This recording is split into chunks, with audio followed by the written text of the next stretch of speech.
Hey peeps, Killing Floor 3 is the sequel to the small yet widely beloved Killing Floor 2, a first-person zombie slaying load of fun. That came out back in 2016, so now would be a good time to make a new addition to the series with this third installment.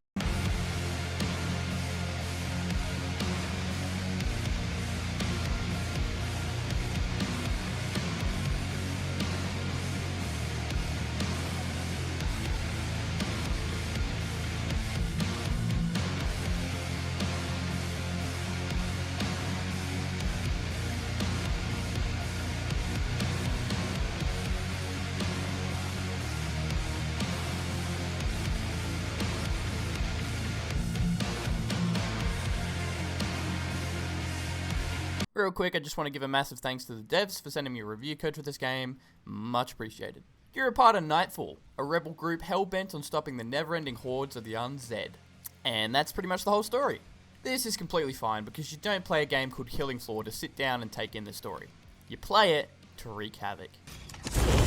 Alright, so if you haven't played a Killing Floor game, let me run you through it. You pick one of a few different classes, all with unique weapons and abilities. Drop into one of several different maps, kill waves of Zeds, and then fight a boss at the end, and repeat. It's been an addicting loop in the past, but it needs great gunplay to back it up. Killing Floor 2's shooting was very clean and had tons of style. It had omni movement, sweet gun inspections, and just an overall cool feel into blowing off heads that you don't get in many other games. So the third game here has a lot to live up to. Gunplay feels nice, and it's mostly dependent on what gun you're using. The Firebug starting SMG is inaccurate but spreads fire with every hit, while the Commando goes for more of a typical soldier feel. A lot of the guns feel weighty and pack a punch, and especially when upgraded with attachments. Each class has 4 of them, and most of them seem to do their job. New to this one is that every class now has abilities similar to what you'd see in other newly released games.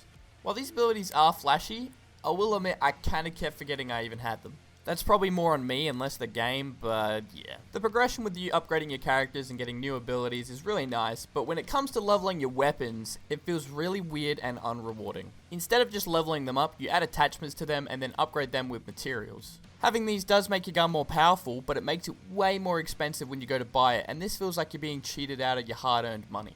Another thing I'm not too much of a fan of now is that every class is locked to a certain person. If you want to play as the Commando, you have to be playing as Mr. Foster.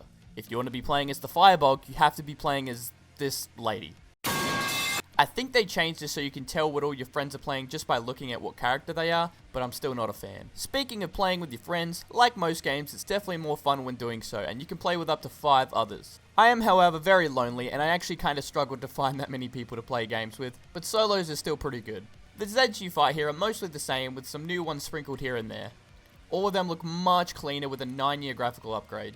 The explosion of body parts still makes every bullet mean something, and you'll want to make every shot count when it comes to the more tougher ones and the bosses. There are 3 of which in the game right now, and all of them have 2 phases with this health bar separating them. While they do seem to lack a bit of personality, and it seems to give me the same one over and over again, they're all pretty cool. Also, I don't know if it's just me, but my game constantly freezes when I hit these boss rounds, and also really badly in between rounds too. I'm not sure why this happened, but man, it annoyed me. Now, I really wanted to talk about this game on its own while not mentioning the second one too much, but I just have to. This game, in its current stage, feels like early access. Every class only has 4 guns, and when we compare that to the second one, there's no competition. The maps, there's not too many here, and I would say that almost all of them aren't memorable. You could take almost any place from the second one, and I would enjoy it more. Those ones are filled with collectibles, little hideaway spots, and so much character, while the ones here, they're just like lab, city, another city. They do have traps and things to make them different, but they don't really stand out. Most of what's here, I think personally, has just been done a lot better in the last game. Even the music, which I think plays a very important role in the feeling of Killing Floor, just doesn't hit as hard.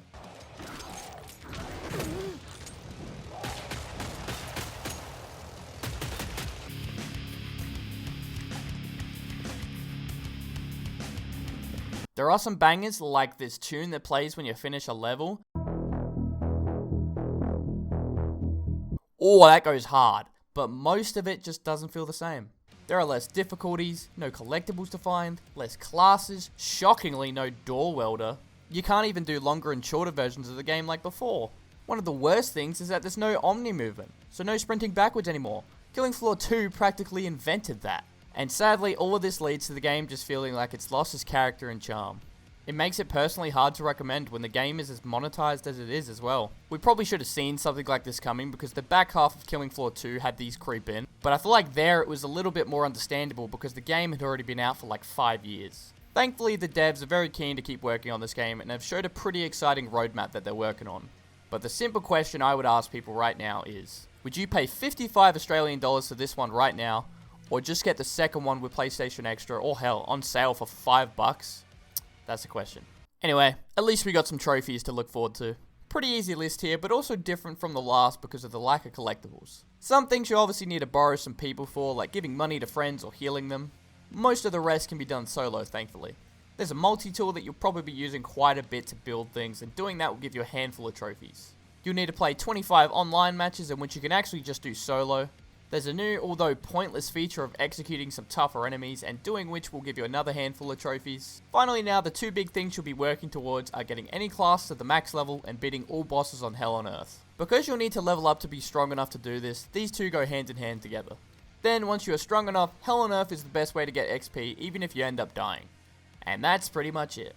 In this game's current stage, I can't give it any more than about a 5 out of 10. There's just not that much here, and what is here is done better in the previous game. The plat's actually pretty enjoyable, and most of what you'll be doing is just done through normal gameplay, so I'm going to give that an 8 out of 10. Finally, once you've leveled up your character and you know what you're doing, the game's not too bad, so I'll also give that about a 5 out of 10 for difficulty. Not the worst way to spend 30 hours.